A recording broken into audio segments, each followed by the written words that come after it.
മർക്കോസ് സുവിശേഷം 6-ാം അധ്യായം അതിൻ്റെ 1 മുതൽ 6 വരെയുള്ള വചനങ്ങളെ നമ്മൾ ധ്യാനിക്കുകയാണ്. മർക്കോസ് സുവിശേഷം 6-ാം അധ്യായം 1 മുതൽ 6 വരെയുള്ള വളരെ പ്രധാനപ്പെട്ട മറ്റൊരു ഭാഗത്തേക്ക് നമ്മൾ നീങ്ങുകയാണ്. നമുക്കൊന്ന് വായിച്ച് കേൾക്കാമോ? മർക്കോസ് സുവിശേഷം 6-ാം അധ്യായം. അവൻ അവിടെ നിന്ന് പുറപ്പെട്ട് തൻ്റെ പിതൃനഗരത്തിൽ ചെന്നു. അവൻ്റെ ശിഷ്യന്മാരും അനുഗമിച്ചു. ശബ്ബത്തായപ്പോൾ അവൻ പള്ളിയിൽ ഉപദേശിച്ചു തുടങ്ങി.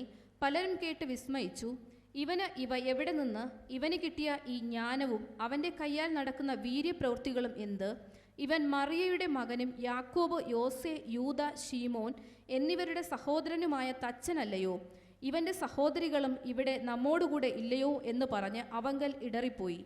യേശു അവരോട്, ഒരു പ്രവാചകൻ തൻ്റെ പിതൃനഗരത്തിലും ചാർച്ചക്കാരുടെ ഇടയിലും സ്വന്തം ഭവനത്തിലും അല്ലാതെ ബഹുമാനമില്ലാത്തവൻ അല്ല എന്ന് പറഞ്ഞു. ഏതാനും ചില രോഗികളുടെ മേൽ കൈവച്ചു സൗഖ്യം വരുത്തിയത് അല്ലാതെ അവിടെ വീര്യപ്രവൃത്തികളൊന്നും ചെയ്യുവാൻ കഴിഞ്ഞില്ല. അവരുടെ അവിശ്വാസം ഹേതുവായി അവൻ ആശ്ചര്യപ്പെട്ടു. ശരി, ഇതാണ് നമ്മുടെ ഭാഗം. ഞാൻ ഷൈൻ്റെ ദൂത് ഞാൻ ക്ലിയർ ചെയ്ത് മനസ്സിലായോ? നിങ്ങൾക്ക് ഷൈൻ പറഞ്ഞത്, ഷൈൻ ഇപ്പം പതുക്കെയാണ് പറഞ്ഞത്. ആ സാക്ഷ്യം നിങ്ങൾക്ക് മനസ്സിലായോ? നല്ലൊരു സാക്ഷ്യമാണ്. എന്നിട്ട് ഞാൻ വ്യക്തമാക്കി തരാം. അതായത് അവർക്കൊരു ലോറിയല്ലേ ഷൈനെ, ലോറി അവർക്ക് വിൽക്കണം, ബാധ്യത ബുദ്ധിമുട്ടായിരുന്നു. കുറേ നാളുകൊണ്ട് എൻ്റെ അടുത്ത് ഇങ്ങനെ പറയുന്നുണ്ട്, അച്ഛാ പ്രാർത്ഥിക്കണം, ഇത് വിറ്റ് പോയാലേ പറ്റത്തുള്ളൂ, നിങ്ങൾ ബാധ്യത തീർക്കണം, അവർ ജപ്തി ചെയ്യാൻ വരും, ജപ്തി ചെയ്ത് കഴിഞ്ഞാൽ ബുദ്ധിമുട്ടാണ് എന്നിങ്ങനെ പറഞ്ഞുകൊണ്ടിരിക്കുകയാണ്. അപ്പം ഞാനും അത് പ്രാർത്ഥിക്കുന്നു, അവർ പ്രാർത്ഥിക്കാൻ ആവശ്യപ്പെടുന്നു. കുറേ നാളുകളായിട്ട് അതിങ്ങനെ അവർ ഭാരമായിട്ട് തുടർന്നുകൊണ്ടിരിക്കുകയാണ്. അങ്ങനെ ഇരുന്ന സമയത്ത് ഒരു ദിവസം എന്നെ വിളിച്ചിട്ട് പറഞ്ഞു, അച്ഛാ 2 ദിവസം കൂടെ ജപ്തി ചെയ്യാനുള്ളൊരു ജപ്തിയിലുള്ള ആൾക്കാർ വീട്ടിൽ വന്ന് പറഞ്ഞു, ഇനി 2 ദിവസം കൂടെ ഉള്ളൂ, അത് കഴിയുമ്പോൾ ജപ്തി ചെയ്യും എന്ന് പറഞ്ഞു. പെട്ടെന്ന് എനിക്കൊരു ഭാരം ഉണ്ടായി. കുറേ നാളുകൊണ്ട് പറയുന്ന കാര്യമാണ്, 2 ദിവസം കഴിയുമ്പോൾ ജപ്തി ചെയ്ത് പോകും. അപ്പോൾ അവരുടെ ജീവിതത്തിൽ എന്ത് സംഭവിക്കും? എനിക്കും പെട്ടെന്നൊന്നും പറയാൻ അറിയില്ല. പെട്ടെന്ന് എൻ്റെ മനസ്സിൽ വന്നൊരു കാര്യമാണ്, നമ്മൾ ഫസ്റ്റ് ഡേ മെസ്സേജ് എന്തായിരുന്നു? നിങ്ങൾ രാജാക്കന്മാരാണ് അല്ലെ? ആ മെസ്സേജ് പറഞ്ഞ സമയത്ത് വളരെ വ്യക്തമായിട്ട് ഞാൻ പറഞ്ഞു, നിങ്ങൾ യുദ്ധം ചെയ്ത് ഫൈറ്റ് ചെയ്ത് ജയിക്കും. ഇതായിരുന്നു നമ്മളെ വാഗ്ദത്ത വചനം ആണല്ലോ. അപ്പോൾ പെട്ടെന്ന് അതാണ് എൻ്റെ മനസ്സിലേക്ക് വന്നത്. അപ്പോൾ ഞാൻ നിങ്ങളുടെ മനസ്സിൽ ഇത് വരണം, അതിനാണ് ഞാൻ ഇത് ഓർമ്മിപ്പിക്കുന്നത്, നിങ്ങളുടെ മനസ്സിലേക്ക് ഇത് വരണം. അപ്പോൾ ഞാൻ എൻ്റെ മനസ്സിൽ ഉടനെ പറഞ്ഞ് 2 ദിവസം ഉണ്ടല്ലോ, എൻ്റെ മനസ്സിൽ പറയണേ 2 ദിവസം ഉണ്ടല്ലോ എന്ന് പറയും. ഞാൻ അദ്ദേഹം ആ കമൻ്റെടുത്തും 2 ദിവസം ഉണ്ടല്ലോ. അപ്പോൾ 2 ദിവസം എന്ത് ചെയ്യാൻ പറ്റും? നമുക്ക് എന്ത് ചെയ്യാൻ പറ്റും? നമുക്ക് പ്രാർത്ഥിക്കാനല്ലേ പറ്റൂ. അപ്പോൾ ഞാൻ പറഞ്ഞ ഈ ഒരു കാര്യം, 2 ദിവസം ഞാൻ പറഞ്ഞല്ല, അത് ദൈവം പറഞ്ഞാണ് കേട്ടോ, പരിശുദ്ധാത്മാവിൻ സംസാരമാണ്. 2 ദിവസം രാത്രി ഫുൾ അങ്ങ് പ്രാർത്ഥിച്ചു. 2 ദിവസം ഫുൾ അങ്ങ് പ്രാർത്ഥിച്ചു. അപ്പോൾ അവർ 2 ദിവസം ജോലിക്കെല്ലാം കഴിഞ്ഞ് പോയിട്ട് വരണതാണ്, തിരക്കിട്ടൊക്കെ ജോലിയെ കഴിഞ്ഞ് വന്ന് ക്ഷീണിച്ച് വരുന്ന ആൾക്കാരാണ്. അപ്പോൾ രാത്രി ഷൈൻ പറഞ്ഞു, രാത്രി 12 മണി മുതൽ വെളുപ്പിന് 5 മണി വരെ. എത്ര മണിക്കൂറായി? 5 മണിക്കൂറായി. 5 മണിക്കൂർ കണ്ടിന്യൂസ് പ്രാർത്ഥിച്ചിട്ടുള്ളവർക്ക് ഇപ്പോൾ 5 മണിക്കൂർ കണ്ടിന്യൂസ് പ്രാർത്ഥിച്ചിട്ടുള്ളവർ വളരെ ചുരുക്കമാണ്. മനസ്സിലായോ നിങ്ങൾക്ക്? ഫൈറ്റ് എന്താണെന്നാണ് പറഞ്ഞു വരുന്നത്. ഫൈറ്റ് എന്താണ്? 5 മണിക്കൂർ 2 ദിവസം പ്രാർത്ഥന, 5 മണിക്കൂർ. അപ്പോൾ രാത്രി 12 മണി വെളുപ്പിന് 5 വരെ, 2 ദിവസമേ ഉള്ളൂ. അപ്പോൾ അവരുടെ അടുത്ത് പറഞ്ഞ് 2 ദിവസം രാത്രി ഫുൾ പ്രാർത്ഥിക്കാൻ പറഞ്ഞു. പരിശുദ്ധാത്മാവിൻ്റെ ഒരു ടോക്കായിരുന്നു. അസാധ്യമാണ്. 1-ാമത്തെ ദിവസം കഴിഞ്ഞപ്പോൾ ഷൈൻ എന്നെ വീണ്ടും വിളിച്ചു, അച്ഛാ എനിക്ക് പറ്റുന്നില്ല, എന്തോ ഒരു ബുദ്ധിമുട്ട് വന്നു, എനിക്ക് ഇത്തിരി വെള്ളം പ്രാർത്ഥിച്ചു തരുമോ എന്നൊക്കെ ചോദിച്ചു. ഞാൻ വെള്ളം പ്രാർത്ഥിച്ചു കൊടുത്തു. പക്ഷേ 2-ാമത്തെ ദിവസം 2 ദിവസം അവർ കൃത്യമായിട്ട് അത് ചെയ്തു. അതൊരു ഫൈറ്റ്, അതിനെ തടഞ്ഞു നിൽക്കുകയാണ്. മനസ്സിലായോ? അവരത് വിൽക്കരുത്, അവർ രക്ഷപ്പെടരുത്, അവരുടെ ജീവിതം സ്വസ്ഥമാവില്ലെന്ന് പറഞ്ഞ് പിശാച് തടഞ്ഞു നിർത്തിയിരിക്കുകയാണ്. അപ്പോൾ അവനെ തകർക്കണമെങ്കിൽ ആ ലെവൽ പ്രയർ വേണ്ടി വരും. അപ്പോൾ ഇനി 2 ദിവസമേ ഉള്ളൂ. ആ 2 ദിവസം ഇവർ 2 രാത്രികളിലും 5 മണിക്കൂർ വെച്ച് ശേഷം 10 മണിക്കൂറാണ് കണ്ടിന്യൂസ് അവർ പ്രയർ ചെയ്തത്. ഈ പ്രാർത്ഥന കഴിയുമ്പോഴാണ് ഇയാൾ വിളിച്ചിട്ട് വന്ന് ഇതെടുത്തുകൊണ്ട് പോയി. നിങ്ങൾ മനസ്സിലാക്കൂ, സ്പിരിച്വൽ വേൾഡിനകത്ത് എന്തൊക്കെയാണ് സംഭവിക്കുന്നത്, എങ്ങനെയാണ് ചലിപ്പിക്കുന്നത്. ഈ ആത്മീക ലോകത്തെ ചലിപ്പിക്കണം, തടസ്സങ്ങളെ ചലിപ്പിച്ച് ഇളക്കി കളയണം. അത് ഇങ്ങനെ ഉറങ്ങി ഇരുന്നിട്ട് കാര്യമില്ല. എപ്പോഴും ഞാൻ പറഞ്ഞു, നിങ്ങൾ യുദ്ധം ചെയ്യാൻ സന്നദ്ധരാവണം. അത് ഉറങ്ങി ഒന്നുമല്ല, ഉറക്കത്തെ അതിജീവിച്ചിട്ടാണ്. രാത്രി 12 മണി മുതൽ വെളുപ്പിന് 5 വരെ നിങ്ങൾ ഇരുന്ന് നോക്കൂ, ഇരുന്ന് പ്രാർത്ഥിച്ച് നോക്കൂ, അറിയാൻ പറ്റും അതിൻ്റെ ബുദ്ധിമുട്ട് എന്താണ്. കാരണം പലപ്പോഴും നമ്മൾ അനുഭവിക്കുന്ന ഒരു കാര്യം, ഇരിക്കാൻ പറ്റില്ല, നമ്മൾ കറങ്ങിപ്പോവും, നമ്മൾ ഉറങ്ങിപ്പോവും, നമ്മൾ വീണ് പോവും, പ്രാർത്ഥന കയറത്തില്ല. അപ്പോഴെല്ലാം മുഖം കഴുകിയും കുളിച്ചുമൊക്കെ ഇരിക്കേണ്ടി വരും. അത് യുദ്ധക്കളം. അപ്പോൾ ആ യുദ്ധം ചെയ്യുന്ന എല്ലാവരുടെ ജീവിതം ദൈവം അനുഗ്രഹിക്കും, ഒരു സംശയം വേണ്ട. യുദ്ധം ചെയ്യാൻ തയ്യാറാവുന്നതിൻ്റെ വീട് അനുഗ്രഹിക്കപ്പെട്ടിരിക്കും. അല്ലാതെ ഈസി വേയിൽ കാര്യങ്ങൾ നിൽക്കുന്നവരടുത്തല്ല യുദ്ധം ചെയ്യുന്നൊരു ജീവിതം അനുഗ്രഹിക്കപ്പെടും. ഓക്കെ, ഒരു നല്ലൊരു സാക്ഷി നിങ്ങൾക്ക് കിട്ടിയേ.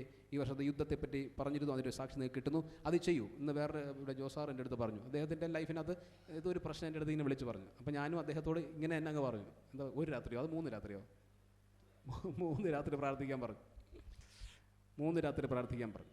ശരി, 3 രാത്രി പ്രാർത്ഥിച്ച് കഴിഞ്ഞപ്പോൾ അദ്ദേഹം എൻ്റെ അടുത്തൊന്ന് പറയായിരുന്നു, ഒരു സംഭവം അദ്ദേഹത്തെ എതിർത്ത് നിന്ന ഒരു അശുദ്ധാത്മ പോയി ഒരു ഭാഗം ക്ലീനായി. ഒരു ഭാഗം ക്ലീനായെന്ന് പറഞ്ഞാൽ വേറെ പല സാധനങ്ങൾ ഇനി ഇരിപ്പുണ്ട്, അത് തീർക്കണമെന്നാണ്. അത് എന്നോട് പറയായിരുന്നു, ദൈവം എന്നോട് സംസാരിച്ച വെച്ചാൽ ഇതുപോലെ നീ ഓരോന്നിനെയും തീർക്കൂ എന്ന് പറയുമായിരുന്നു. അദ്ദേഹം മനസ്സിലാവുകയാണ്, അത് ചെയ്തു. നമ്മുടെ വീടുകളിൽ ഇരിക്കുന്ന പല സാധനങ്ങളും പല പ്രശ്നങ്ങളും ഇതുപോലെ ഇരിക്കുകയാണ്. മനസ്സിലായോ? ഇതിനെ തോൽപ്പിക്കും. നിങ്ങൾ ചുമ്മാ കരഞ്ഞ് ജീവിതം കളഞ്ഞരുതേ. ഇതിനെ തോൽപ്പിക്കൂ, ഫൈറ്റ് ചെയ്യൂ, അതിന് തയ്യാറാവും. അതിന് ഈ സ്പിരിച്വൽ വാർഫെയർ നിങ്ങൾ ആത്മാർത്ഥമായിട്ട് പുറത്തിറങ്ങിയാൽ നിങ്ങൾ അത്ഭുതമായി ജയിച്ചു വരും. ഓക്കെ, നമ്മുടെ അടുത്ത ഭാഗത്തേക്ക് പോവുകയാണ്. മർക്കോസ് സുവിശേഷം 6-ാം അധ്യായം. ഇതിനകത്ത് ചില ആത്മീക മർമ്മങ്ങൾ നമ്മളൊന്ന് കർത്താവ് ബോധ്യം തന്ന ചിലത് ഞാൻ നിങ്ങൾക്ക് ഷെയർ ചെയ്യാൻ ആഗ്രഹിക്കുന്നു. 6-ാം അധ്യായം 1-ാം വചനത്തിൽ ഇങ്ങനെയാണ്: അവൻ അവിടെ നിന്ന് പുറപ്പെട്ട് തൻ്റെ പിതൃ നഗരത്തിൽ ചെന്നു. അവൻ്റെ ശിഷ്യന്മാരും അനുഗമിച്ചു. ശബത്തായപ്പോൾ അവൻ പള്ളിയിൽ ഉപദേശിച്ചു തുടങ്ങി. പലരും കേട്ട് വിസ്മയിച്ചു, ഇവ എവിടെ നിന്ന്? ഇവന് കിട്ടിയ ഈ ജ്ഞാനവും ഇവൻ്റെ കയ്യാൽ നടക്കുന്ന വീര്യപ്രവൃത്തിയിൽ എന്ത്? അപ്പോൾ ഇതിനറിയോ, യേശുവിനെ പറ്റി പറയണം. യേശുവിൻ്റെ പിതൃനഗരം ഏതാണ്? നസറത്താണ്. നസറത്തിലാണ് ജനിച്ച് വളർത്തപ്പെട്ടത്, അല്ലേ? അവിടെ മറിയുടെയും യോസഫിൻ്റെയും മകനായിട്ട് വളരുന്നു. 30 വർഷക്കാലം യേശു നസറത്തിലാണ്, അങ്ങനെ വളരുകയാണ്. അതിനുശേഷം യേശു 30-ാമത്തെ വയസ്സിൽ യേശു ക്രിസ്തു പരസ്യ ശുശ്രൂഷയ്ക്ക് ഇറങ്ങും. അവിടെ നിന്ന് നേരെ യേശു കഫർന്നഹൂമിലേക്കും ഗലീലയിലേക്കും പല സ്ഥലങ്ങളിലേക്കും പോയിട്ട് സുവിശേഷം പറയുകയും ശിഷ്യന്മാരെ നേടുകയും അത്ഭുതങ്ങളൊക്കെ നടത്തുകയും ചെയ്യുന്നു. അവരെല്ലാവരും പഠിപ്പിക്കുകയൊക്കെ ചെയ്തു. അങ്ങനെ യേശു മൂവ് ചെയ്തുകൊണ്ടിരിക്കുന്നതിൻ്റെ ഇടയിൽ തിരിച്ച് പിതൃനഗരത്തിലേക്ക് തിരിച്ചു വരും, അല്ലേ? യാത്രയുടെ ഇടയിൽ നസറത്തിലേക്ക് തിരിച്ചു വരും. നസറത്തിലേക്ക് തിരിച്ചു വരുന്ന സമയത്ത് യേശുവിനെ നസറത്തിലുള്ള ആൾക്കാർ പൂർണ്ണമായിട്ട് അംഗീകരിച്ചില്ല. നമ്മളത് ഭാഗം വായിക്കുമ്പോൾ നമുക്ക് മനസ്സിലാവും. താഴ്ത്ത് വായിക്കുമ്പോൾ അവർ യേശുവിനെ അംഗീകരിച്ചില്ല. യേശു പിതൃനഗരത്തിലേക്കാണ് തിരിച്ചു വരുന്നത്. ഇവിടെ നിന്ന് പോകുന്നത് എങ്ങനെയാണ്? 30-ാമത്തെ വയസ്സിൽ യേശു ഒരു സാധാരണ തച്ചനാണ്, 30 വയസ്സ് വരെ, അല്ലേ? സാധാരണ തച്ചൻ. ഇവിടെ നിന്ന് പോകുന്നത് ഒരു തച്ചനായിട്ടാണ്. തിരിച്ചു വരുന്നതോ ഒരു റബി ആയിട്ടാണ്, ഒരു ഗുരുവാണ്. കൂടെ ആരുണ്ട്? കുറേ ശിഷ്യന്മാരും ഉണ്ട്. അപ്പോൾ പോകുന്നയാൾ 30-ാം വയസ്സിൽ പോകുന്നയാൾ വെറും തച്ചൻ, തിരിച്ചു വരുന്ന റബി. അത് കുറേ ഫോളോവേഴ്സ്, ഡിസൈപ്പിൾസ്, ശിഷ്യന്മാരുടെ കൂടെയാണ് തിരിച്ചു വരുന്നത്. അപ്പോൾ ആൾ മാറിപ്പോയി, പെട്ടെന്ന് ആൾ മാറി. അപ്പം നാട്ടുകാർക്ക് ഇഷ്ടപ്പെടുന്നില്ല. നാട്ടുകാർക്ക് എന്ത് പറ്റി? അസൂയ. ഒന്നാമത്തെ കാര്യം അതിനകത്ത് അസൂയാണ് ഈ ജനത്തിനുണ്ടാകുന്നത്. ഇവൻ ഒരു വലിയ ഗുരുവായി, കുറേ ആൾക്കാർ അവൻ്റെ കൂടെ കൂട്ടിയിരിക്കുന്നു, ഇവൻ എന്തോ ആയിരിക്കുന്നു എന്ന് തോന്നുന്നൊരു അസൂയയും. ഇവൻ ഇവിടെ കിടന്ന് വളർന്നൊരുത്തനല്ലേ, ഇവൻ എന്ത് ചെയ്യാനാണ്? ഇങ്ങനെ ഒരു അവിശ്വാസവും യേശുവിൽ വന്നു. വളരെ ശ്രദ്ധിക്കേണ്ട കാര്യമാണ്. നമ്മുടെ എല്ലാവരുടെ ലൈഫിനകത്ത് ഇങ്ങനെയുള്ള സീനുകളുണ്ടാവും. ഇങ്ങനെയുള്ള യേശു എല്ലാ സമസ്ത മേഖലയിലും കടന്നുപോയി എന്നുള്ളതാണ്. എല്ലാ വിഷമങ്ങളിലൂടെയും എല്ലാ തള്ളപ്പെടലുകളിലൂടെയും എല്ലാ പ്രശ്നങ്ങളിലൂടെയും യേശു കടന്നുപോയിട്ടുണ്ട്. അതിലൊന്നാണ് പിതൃനഗരം തള്ളുന്ന ഒരു പെയിൻ എന്ന് പറയുന്നത്. സ്വന്തം വീട്ടുകാർ, സ്വന്തം നാട്ടുകാർ, വേണ്ടപ്പെട്ടവരൊക്കെ ഉപേക്ഷിക്കുന്ന ഒരു സീനുണ്ട്. അത് യേശു അത് അനുഭവിക്കുന്നതാണ്. അപ്പോൾ യേശുവിനെ സ്വന്തക്കാർ തള്ളി. അതുകൊണ്ട് എന്ത് ചെയ്തില്ല? അവിടെ അത്ഭുതങ്ങൾ നടന്നില്ല. അധികം നടന്നില്ല. കുറേ നടന്നു, അതായിട്ട് വായിക്കുമ്പോൾ അങ്ങനെ മനസ്സിലാവും. അധികം നടന്നില്ല. അപ്പോൾ ദൈവത്തിൻ്റെ അത്ഭുതങ്ങൾ നടക്കാൻ നമുക്കാവശ്യം കർത്താവ് ചെയ്യുമെന്നുള്ള വിശ്വാസമാണ്. കർത്താവ് അത് ചെയ്യും. ഇതിനകത്ത് മറ്റൊരു കാര്യം കൂടെ ഉള്ളത്, ഈ ശുശ്രൂഷകർക്ക് ഇതിനകത്തൊരു റോളുണ്ട്. ശുശ്രൂഷ ചെയ്യുന്ന വ്യക്തിക്കൊരു റോളുണ്ട്. അതായത് നിങ്ങളൊരു ശുശ്രൂഷകൻ്റെ അടുക്കൽ ചെല്ലുന്ന സമയത്ത്, ഒരു പ്രാർത്ഥനയ്ക്കായിട്ട് ഒരു ശുശ്രൂഷകൻ്റെ അടുക്കൽ ചെല്ലുന്ന സമയത്ത് ആ ശുശ്രൂഷകനിലൂടെ വ്യാപരിക്കുന്ന ഒരു അഭിഷേകമുണ്ട്. എത്രയാണോ അത്, ആ അളവ് നിങ്ങളുടെ മേൽ വരും, നിങ്ങളുടെ മേൽ വരേണ്ടതാണ്. അതിന് ആ ശുശ്രൂഷകനിലും ഒരു വിശ്വാസമുണ്ട്. പ്രാർത്ഥിക്കുന്ന ശുശ്രൂഷകനൊരു വിശ്വാസം വേണ്ടിയുണ്ട്. പ്രാർത്ഥിക്കാൻ ഇരിക്കുന്ന നിങ്ങളിൽ ദൈവത്തിലുള്ള വിശ്വാസവുമുണ്ട്, ഈ ശുശ്രൂഷകനിലും ഒരു വിശ്വാസമുണ്ട്. ഇത് രണ്ടുമുണ്ട്. ശുശ്രൂഷക വിശ്വാസം ദൈവവിശ്വാസം അല്ല, ആ ശുശ്രൂഷകനിലൂടെ ദൈവം എന്നെ തൊടും. ആ വ്യക്തിയിൽ നിങ്ങൾക്കൊരു വിശ്വാസമുണ്ട്. ഇത് രണ്ടും കണക്റ്റഡാണ്. ആ വ്യക്തിയിൽ വിശ്വാസമില്ല, ഇവനോ എന്ന് ചിന്തിച്ചപ്പോയി, മനസ്സിലായി, എങ്ങനെ കിട്ടത്തില്ല. അതാണ് ഈ സ്വന്തക്കാർക്ക് അത് കിട്ടാതെ പോകുന്നത്. ഇവനോ എന്നൊരു തോന്നലായിപ്പോയി. ഇവൻ നമുക്ക് അറിയുന്നുള്ള ആളല്ലേ, ഇവൻ എങ്ങനെ പറ്റും, എങ്ങനെ പ്രാർത്ഥിക്കാൻ പറ്റും, ഇവൻ അത്ഭുതം ചെയ്യും, നമുക്ക് അറിഞ്ഞൂടെ? ഈ ഒരു മൈൻഡ് സെറ്റിനകത്ത് വരികയാണ്. അപ്പോൾ നിങ്ങളൊരു ആരാധനയ്ക്കകത്തിരിക്കുന്ന സമയത്തും നിങ്ങൾ അവിശ്വാസത്തിൻ്റെ എന്തെങ്കിലും എലമെൻ്റ് തലയ്ക്കകത്ത് വരുന്നുവെങ്കിൽ അത് കണക്ട് ചെയ്തില്ല. മനസ്സിലായോ? കിട്ടുമോ? ഇവിടെ ഇരുന്നിട്ട് എന്ത് ചെയ്യാനാണ്? ഈ അച്ഛൻ പ്രസംഗിച്ചിട്ട് എന്ത് ചെയ്യാനാണ്? പ്രാർത്ഥിച്ചിട്ട് എന്ത് ചെയ്യാൻ? അങ്ങനെ എന്തെങ്കിലും ഒരു സാധനം വന്നു കഴിഞ്ഞാൽ നിങ്ങൾക്ക് കിട്ടത്തില്ല, ഒന്നും കണക്ട് ചെയ്യത്തില്ല. അപ്പോൾ എവിടെ ഇരുന്നാലും കംപ്ലീറ്റ് സമർപ്പണം. അതിന് നിങ്ങളുടെ ഹൃദയം കഴുകാൻ പറഞ്ഞ കർത്താവിനോട്, കർത്താവ് എൻ്റെ ഉള്ളം പൂർണ്ണമായിട്ട് ശുശ്രൂഷയിൽ സമർപ്പിക്കപ്പെടുവാൻ, ശുശ്രൂഷകനിലും സമർപ്പിക്കപ്പെടുവാൻ, കർത്താവിൽ പൂർണ്ണമായി സമർപ്പിക്കപ്പെടാൻ, എൻ്റെ ഉള്ളത്തെ കഴുകി ക്ലീനാക്കി തരണമെന്ന് പറയാം. അതിനകത്തൊരു അസൂയയോ അതിനകത്തൊരു ദേഷ്യമോ അതിനകത്ത് ഒരു കാര്യവും ദൈവവുമായിട്ടും വരാൻ പാടില്ല, ശുശ്രൂഷകനായിട്ടും വരാൻ പാടില്ല. ക്ലീൻ ആയിരിക്കും, കണക്ഷൻ ക്ലിയർ ആയിരിക്കും, എങ്കിൽ മാത്രമേ അത് കറക്റ്റായിട്ട് ആക്റ്റീവ് ആകത്തുള്ളൂ. അതിനകത്തൊരു പ്രധാനപ്പെട്ട കാര്യം അതാണ്. അപ്പോൾ യേശുവിൽ ഈ സംഭവം അവിടെ കിട്ടാതെ പോകുന്നത് അതുകൊണ്ട് തന്നെ അവർക്ക് അത്ഭുതങ്ങളും അടയാളങ്ങളും നടന്നിട്ടില്ല. നമുക്ക് അടുത്ത ഭാഗത്തേക്ക് പോകാം. അടുത്ത വാക്യം എന്ന് വായിക്കാമോ? 3-ാം വാക്യം. ഇവൻ മറിയയുടെ മകനും യാക്കോബ്, യോസെ, യൂദ, ശീമോൻ എന്നിവരുടെ സഹോദരനുമായ തച്ചനല്ലയോ? ശരി, മതി. അവിടെ 2 കാര്യം നമ്മൾ അതിനെ ശ്രദ്ധിക്കണം. ഒന്ന്, നമുക്ക് ആദ്യം തച്ചനല്ലയോ, ഇവനൊരു തച്ചനല്ലയോ. അതായത് തച്ചപ്പണി ചെയ്യുന്ന ഒരാളായിരുന്നു യേശു. 30 വർഷവും ആശാരി പണി ചെയ്തത്. നമുക്ക് പിന്നെ പലസ്തീൻ്റെ ഒരു സിറ്റുവേഷൻ എടുത്ത് നോക്കിക്കഴിഞ്ഞാൽ മരപ്പണി മാത്രമല്ല, കൽപ്പണിയൊക്കെ ഉണ്ട്, മരപ്പണി മാത്രം എടുക്കാം. അപ്പോൾ മരപ്പണി ചെയ്യുന്ന ഒരാളായിരുന്നു യേശു ക്രിസ്തു, അപ്പോൾ ഞാനിങ്ങനെ ഈ സംഭവം ഇങ്ങനെ കർത്താവിനോട് പ്രാർത്ഥിക്കുകയാണ്. കർത്താവ് എല്ലാ കാര്യം, നമ്മൾ കഴിഞ്ഞ ആഴ്ചയും പറഞ്ഞില്ലേ, എല്ലാ കാര്യവും പർപ്പസിലാണ് നീങ്ങുന്നത് അല്ലേ, എല്ലാം പ്ലാനാണ്. ഓരോ കാര്യം ഞാൻ കഴിഞ്ഞ് സൂചിപ്പിച്ചിരുന്നു, ഈ വർഷങ്ങൾ, ഓരോ ഡേറ്റുകൾ, ഓരോ കാര്യം ദൈവത്തിൻ്റെ പ്ലാനിനകത്താണ് പോകുന്നത്. യേശു ക്രിസ്തു ചെയ്ത എല്ലാ കാര്യവും പ്ലാനിനകത്താണ് അല്ലേ, ഒന്നും വെറുതെ അല്ല. അപ്പം അങ്ങനെയാണെങ്കിൽ ഈ തച്ചപ്പണി പോലും ഒരു തച്ചൻ്റെ മകനായി ജനിക്കണമെന്ന് പോലും ദൈവത്തിൻ്റെ പ്ലാനല്ലേ.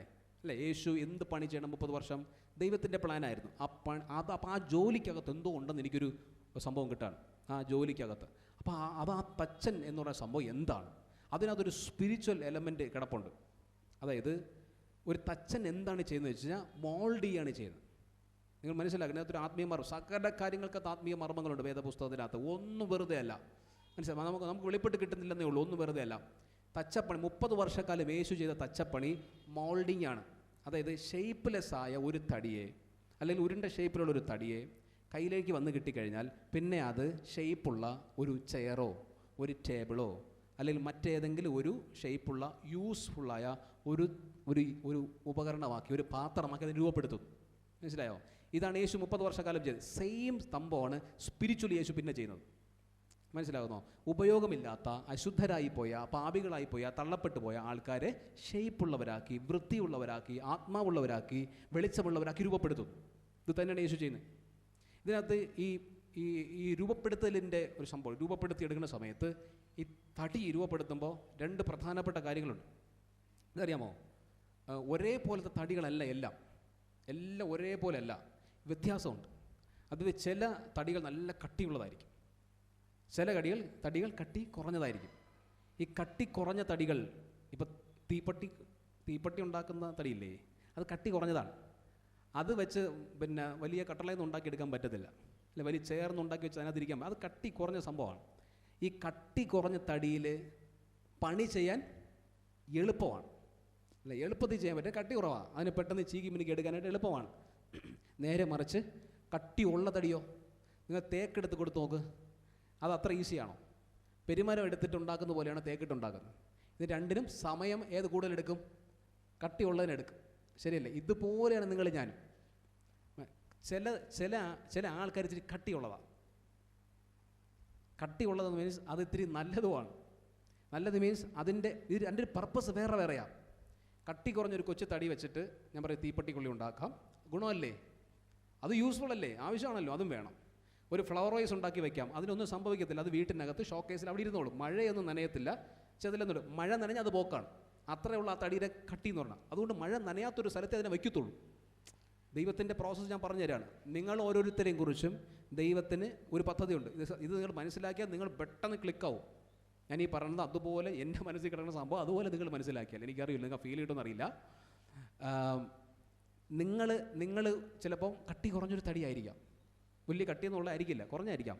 പക്ഷെ ആ കട്ടി കുറഞ്ഞ സാധനത്തെ രൂപപ്പെടുത്താൻ കുറച്ച് സമയം മതി. ഇപ്പോൾ ഒരു ഫ്ലവർ വൈസ് ആക്കി എടുത്തെന്ന് വെച്ചോ, ഇതിനെ എടുത്ത് വെയിലത്തിടാനോ വെളിയിൽ മഴയത്തിടാനോ പറ്റില്ല, എങ്കിലത് നശിച്ചു പോകും. അതിനായിട്ട് ഫ്ലവർ വൈസ് ആക്കി വീട്ടിനകത്ത് വെച്ച് ഭംഗിയുള്ളതല്ലേ, അത് കാഴ്ചയ്ക്ക് ഭംഗിയുള്ളതാണ്. കർത്താവിൻ്റെ പർപ്പസ് എന്താണ്? അവിടെ ഇരിക്കും, നീ ആ ജോലി ചെയ്യുക, നിന്നെ അതിനുവേണ്ടി രൂപപ്പെടുത്തി. നേരെ മറിച്ച് കുറച്ചുകൂടെ കട്ടിയുള്ള ഒരു സംഭവം എടുക്കുകയാണ്, ഇപ്പോൾ തേക്കെടുക്കുകയാണ്. അതിനെ ഒന്ന് ചെത്തി മിനുക്കി പരുവപ്പെടുത്തി എന്തെങ്കിലും ഒരു കട്ടളയാക്കിയോ അല്ലെങ്കിൽ ചെയറാക്കി എടുത്ത് ഉണ്ടാക്കി വെച്ച് കഴിഞ്ഞാൽ അതിനെ വെയിലത്തുകൊണ്ടിട്ടാലും മഴയത്തുകൊണ്ടിട്ടാലും അവിടെ ഇരിക്കും, ഒന്നും ചെയ്യില്ല. അത് മനസ്സിലായോ? ഒരു ബുദ്ധിമുട്ടും അതിന് വരത്തില്ല, അത് സ്ട്രോങ് ആയിരിക്കും. അപ്പോൾ ഇത് രണ്ടും യൂസ്ഫുൾ ആണോ? ഉപയോഗമുള്ളതാണ്. രണ്ട് രീതിയാണോ? രണ്ട് രീതിയാണ്. ഇതുപോലെയാണ് നമ്മൾ ചില ആൾക്കാർ രൂപപ്പെടുത്തി എടുക്കാൻ കുറച്ച് സമയമെടുക്കും. ഇച്ചിരി പരുവപ്പെടുത്താൻ ഇച്ചിരി പ്രയാസമാണ്. നല്ല ഇടിയും നല്ല അടിയും നല്ല ചവിട്ടും കൊടുത്താലേ ചിലത് നന്നായി വരുത്തുള്ളൂ. മനസ്സിലായി? അങ്ങനെ നന്നായി വരുന്നത് കുറച്ച് ഈട് നിൽക്കുകയും ചെയ്യും, കുറച്ച് സ്ട്രോങ് ആയിരിക്കും. മനസ്സിലായി? അത് വെയിലത്ത് കൊണ്ടിട്ടാലും വേണ്ടത്തില്ല, മഴയത്ത് കൊണ്ടിട്ടാൽ കരിഞ്ഞു പോകുന്നു, നശിച്ചൊന്നും പോകത്തില്ല. നിങ്ങളുടെ ലൈഫിലേക്ക് ഒന്ന് തിരിഞ്ഞു നോക്കൂ, നിങ്ങളുടെ ജീവിതത്തിൽ നോക്കൂ. എത്ര വർഷം നിങ്ങൾ പരുവപ്പെട്ടുകൊണ്ടിരിക്കുന്നു? എത്ര വർഷമായി പരുവപ്പെടുന്നു? വർഷം കൂടുന്നതിനനുസരിച്ച് നിങ്ങളുടെ അർത്ഥം നിങ്ങൾ കട്ടിയുള്ളതാണെന്ന് നിങ്ങളെ സൂപ്പറാക്കി പുറത്തു കൊണ്ടുവരും. നിങ്ങൾ തിളങ്ങും, ഗുണമായി മാറും. ഒരിക്കലും പേടിച്ച് പോകരുത്. ലൈഫ് വർഷങ്ങളെടുക്കുന്നു, പ്രോസസ്സ് വർഷങ്ങളെടുക്കുന്നു, വിശുദ്ധ ജീവിതത്തിലേക്ക് എത്താൻ വർഷങ്ങളെടുക്കുന്നു. കഷ്ടത കൂടിക്കൂടി വരുന്നുവെങ്കിൽ അർത്ഥം നിങ്ങൾ കട്ടിയുള്ള പാത്രങ്ങളാണ്, നിങ്ങൾ കട്ടിയുള്ള തടികളാണ്. നിങ്ങളെ രൂപപ്പെടുത്തി സൂപ്പറാക്കി പുറത്തു വരും. ഇത് ദൈവത്തിൻ്റെ ഉറച്ച തീരുമാനമാണ്. അത് കർത്താവ് ചെയ്തിരിക്കും. അതിനൊറ്റ കാര്യമുള്ളൂ, നിങ്ങളാകുന്ന തടി ഒന്ന് വെച്ച് കൊടുക്കണം കർത്താവിൻ്റെ കയ്യിലോട്ട്. മനസ്സിലായോ? സമയം എടുക്കട്ടെ, പേടിക്കല്ലേ, സമയം എടുക്കട്ടെ. പ്രശ്നങ്ങളൊക്കെ അങ്ങനെ നിൽക്കട്ടെ. ഈ പ്രശ്നം കിടന്നാൽ എന്തുള്ളൂ? ഈ രൂപപ്പെടുത്തുക. അതാണ് ചെത്തി വെടിപ്പാക്കും, പ്രൂൺ ചെയ്യും. അധികം ഫലം കായ്ക്കേണ്ടതിന്, അങ്ങനല്ലേ, അധികം ഫലം കായ്ക്കേണ്ടതിന് ചെത്തി വെടിപ്പാക്കും. അപ്പോൾ ചെത്തൽ ഇത്തിരി കട്ടിയുള്ള മരം പ്രയാസമല്ലേ ചെത്തിയെടുക്കാൻ? ഇച്ചിരി പ്രയാസമാണ്. അത് ആരുടെ പ്രയാസം? കർത്താവിനാണ് പ്രയാസം.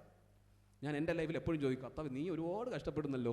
എൻ്റെ ലൈഫിനെപ്പറ്റി ഞാൻ ചോദിക്കാറുണ്ട്, നീ ഒരുപാട് കഷ്ടപ്പെടുന്നല്ലോ എന്നെ നന്നാക്കാനായിട്ട്. ഞാൻ എപ്പോഴും പ്രാർത്ഥിക്കുന്ന കാര്യമാണ്. കാരണം നമ്മൾക്ക് പറഞ്ഞാൽ പലതും കേൾക്കത്തില്ല, പലതും ചെയ്യത്തില്ല. അപ്പോൾ നമ്മളിങ്ങനെ രൂപപ്പെടുത്തി അടിച്ച് പദം വരുത്തി എടുക്കുമ്പോൾ സമയമെടുക്കുന്നുണ്ടായിരിക്കാം, പക്ഷേ യൂസ് അല്പം കൂടുതലായിരിക്കും. അത് ഈട് നിൽക്കുന്നതായിരിക്കും. അനേകം വർഷക്കാലം ഒരിക്കലും ഒരു മഴയത്തും ഒരു വെയിലത്തും തളരാതെ നിൽക്കുന്ന പോരാളിയായിരിക്കും. അല്പസമയം എടുത്താൽ പേടിച്ചു പോരും. വർഷം 5 വർഷം 10 15 തകർക്കപ്പെടരുത്. നിങ്ങൾ പുറത്തു വന്നിരിക്കും, ശക്തിയോടെ പുറത്തു വന്നിരിക്കും, അത്ഭുതമായി മാറിയിരിക്കും. ഈ എൻഡ് ടൈമിൽ നിങ്ങൾ ശക്തരായ ശുശ്രൂഷകരായിട്ടും അനേകർക്ക് പ്രയോജനമായി മാറാൻ അല്പസമയം എടുക്കട്ടെ. പെട്ടെന്ന് നടക്കണമെന്ന് വാശി പിടിക്കണ്ട കേട്ടോ. ഇതിനകത്ത് ഈ ഒരു മർമ്മം ഇരിപ്പുണ്ട്. ഈ മർമ്മം അകത്ത് കിട്ടിയവർ, എത്ര പേർ കിട്ടിയെന്ന് എനിക്ക് അറിഞ്ഞൂടാ, അകത്ത് കിട്ടിയവർ സ്ട്രോങ് ആയിട്ട് നിൽക്കുക, പേടിച്ച് നിൽക്കുക, പേടിച്ച് പോലെ ഫൈറ്റ് ചെയ്യാൻ തയ്യാറാവുക. എടാ മരിക്കട്ടെ. ചില ആൾക്കാർക്ക് പിശാചിനെ പേടിയാണ്, സത്താനെ പേടിയാണ്. അതുകൊണ്ട് എന്ത് ചെയ്യില്ല, ഫൈറ്റ് ചെയ്യില്ല. സീരിയസ്ലി പലരും എൻ്റെ അടുത്ത് പറഞ്ഞു, അയ്യോ അത് ചെയ്യാമോ, അങ്ങനെ യുദ്ധം ചെയ്യാമോ? നിങ്ങൾ വ്യക്തമായിട്ട് ഞാൻ പലപ്പോഴും ഇത് പറഞ്ഞിട്ടുണ്ട്. നിങ്ങളുടെ വീട്ടിലെ, നിങ്ങളുടെ ജീവിതത്തിലെ, നിങ്ങളുടെ കുടുംബത്തിലെ, നിങ്ങളുടെ തലമുറയിലെ, നിങ്ങളുടെ സമ്പത്തിനെതിരെ നിൽക്കുന്ന ഏത് ശത്രുവിനെതിരെ നിങ്ങൾക്ക് ഫൈറ്റ് ചെയ്യാം. നിങ്ങളെയാണ് തൊട്ടത്, നിങ്ങളുടെ വീടിനെയാണ് തൊട്ടത്, നിങ്ങളുടെ കുടുംബത്തെയാണ് തൊട്ടത്, നിങ്ങളെ തൊട്ടാൽ നിങ്ങൾക്ക് ഫൈറ്റ് ചെയ്യാം. നാട്ടുകാരുടെ വീട്ടിൽ പോയി ചെയ്യില്ലെന്നേ പറഞ്ഞിട്ടുള്ളൂ. അതിന് അധികാരം നിങ്ങൾക്ക് അനോയിൻറ്റിങ് തന്ന ദൈവം അയക്കണം.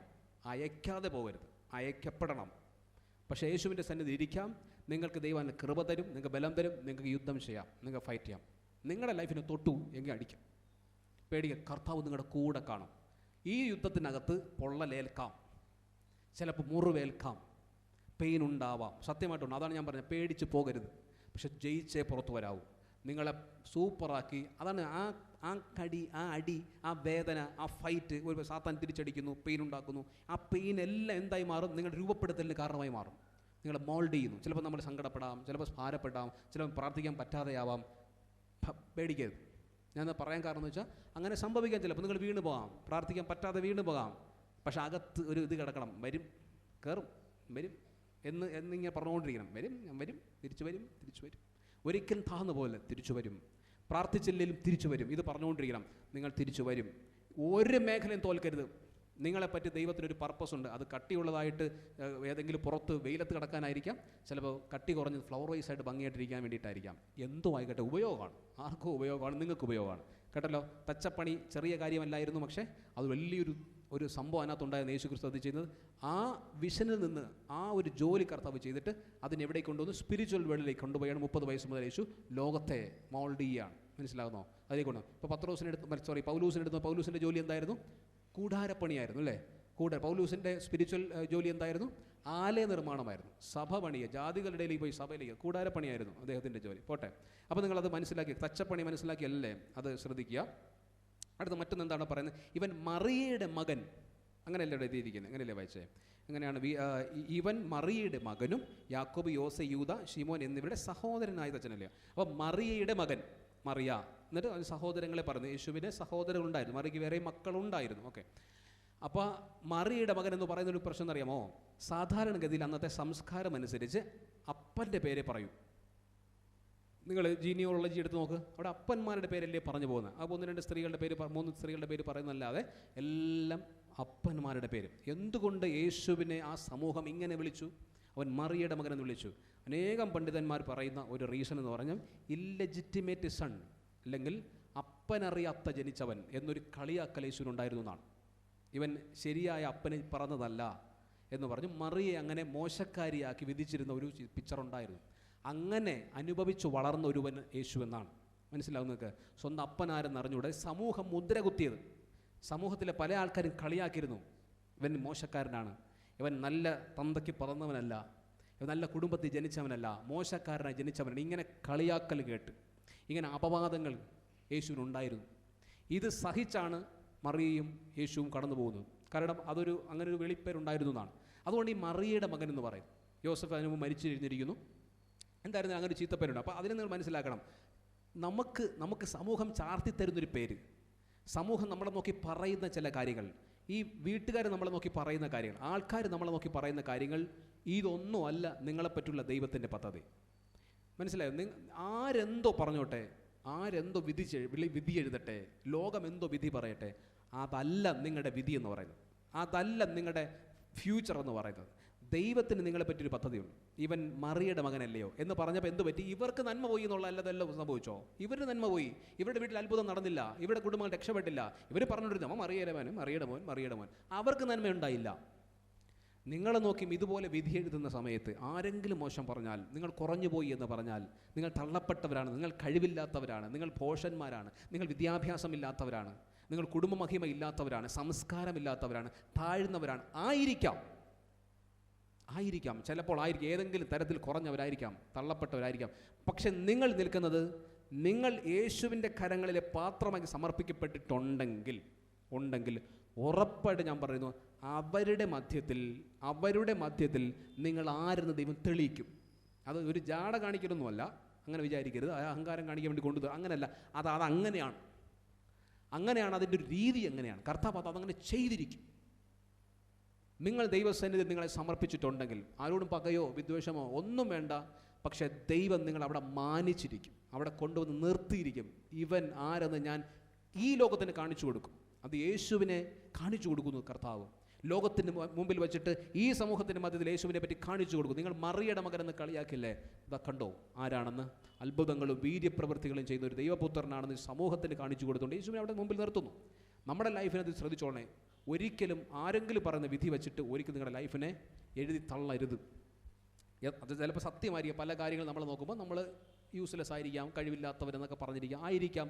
പക്ഷേ നിങ്ങൾ യേശുവിൻ്റെ കരങ്ങളിലാണെങ്കിൽ പുറത്തു വരും. നിങ്ങൾ രൂപപ്പെടുത്തി നല്ല ഭംഗിയാക്കി തെളിഞ്ഞതാക്കി പുറത്തു കൊണ്ടുവരും. അത് വർഷമൊന്നും നിങ്ങൾ എടുക്കരുത്. ഇത്ര വർഷമായി ഇങ്ങനെയാണല്ലോ എൻ്റെ ജീവിതം, ഇങ്ങനെയാണ്, ദുരന്തമാണല്ലോ, അങ്ങനെ ചിന്തിക്കല്. പുറത്തു വരും, ഉറപ്പായിട്ടും പുറത്തു വന്നിരിക്കും. മറ്റൊരു കാര്യം ഇതിനകത്ത് നോക്കിക്കഴിഞ്ഞാൽ ഇവിടെ പറയുന്നൊരു കാര്യം എന്ന് വെച്ച് കഴിഞ്ഞാൽ അവരിങ്ങനെയാണ് പറയുന്നത്. എന്താ പറയുക? തച്ചനല്ലയോ, ഇവൻ്റെ സഹോദരന്മാരും ഇവിടെ നമ്മോടുകൂടെ ഇല്ലയോ എന്ന് പറഞ്ഞ് അവങ്കൽ ഇടറിപ്പോയി. ഈ യേശു അപ്പോൾ അവിടെ പറയുന്നൊരു കാര്യമുണ്ട്. ഇവനെ പറ്റി അടുത്ത മറ്റൊരു പോയിന്റാണ്, ഇവനെ പറ്റി, യേശുവിനെ പറ്റി ഞങ്ങൾക്കെല്ലാം അറിയാം. ഇതാണ് ഇവരുടെ ഒരു ധാരണ. യേശുവിനെ പറ്റിയല്ലേ, ഇവൻ മറിയയുടെ മകനാണ്, ഇവൻ്റെ സഹോദരങ്ങളെ നമുക്കറിയാം, ഇവൻ തച്ചനാണെന്ന് നമുക്കറിയാം, ഇവൻ ഇവിടെ ജനിച്ച് വളർത്തപ്പെട്ട ഒരുത്തനാണെന്ന് നമുക്കറിയാം. അപ്പോൾ യേശുവിനെ പറ്റി എല്ലാം അറിയാം. ഇത് വലിയ പ്രശ്നമാണ് നമ്മുടെ ലൈഫിൽ. നമ്മൾ ശ്രദ്ധിക്കുക, 2 പോയിന്റുകൾ അതിനകത്തുണ്ട്.